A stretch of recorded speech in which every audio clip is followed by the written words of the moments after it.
Dito tayo ngayon sa malaking suba o river. Diyan ang araw. Sa harap ng araw ay dito natin makikita yung butas. Yan. Diyan nakunan niya ng ginto at saka may alahas at maitim na bato. Pag nilagyan mo ng ilaw yung bato, maging green ang kulay. Yan. Ito yung mga butas. Confirmation hole na may ano dito, may nilagay talaga. Yan. Yan yung hole. Mula dyan, 7 to 8 meters.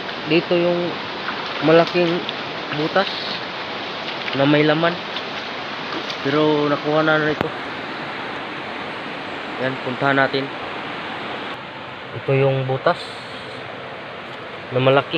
Yan, malaking butas. Nakaharap ito sa east direction.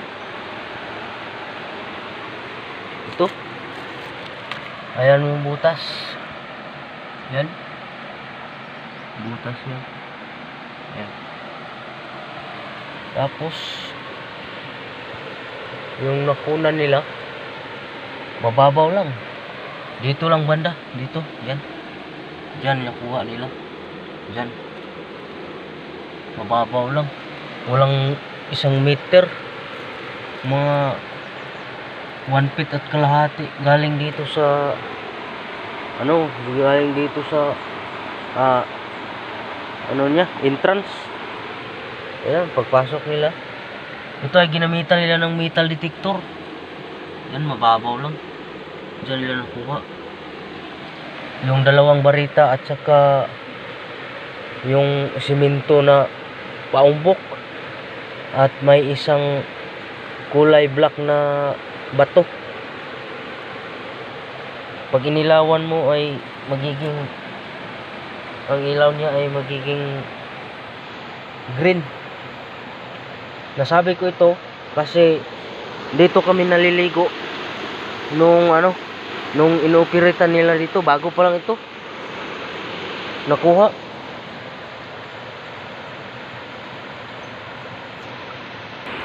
Yan yung butas. Dito kami naliligo. Linaw pa ito noon. Yung inooperatean nila dito, linaw. Kaya dito kami naliligo habang sila ay dyan nag-operate. Yan ang patunay na may treasure talaga dito sa Mindanao o buong Pilipinas. Yan. Dito. Baka may may kalintulad din sa area nyo ganyan. Huwag kayo ng idea. Ito yung mga butas na confirmation na may nilagay talaga dito. Mula dyan, mga 8 to 7 meters. Nandyan ang malaking hole. Hindi masyadong malaki yan noon. Parang lang. Parang isang puno ng niyog lang. Tapos binutasan ng konti. Diyan mismo. Ito ay naka-letter C ang sapa. Yung river. Naka-letter C. Yan. Paikot.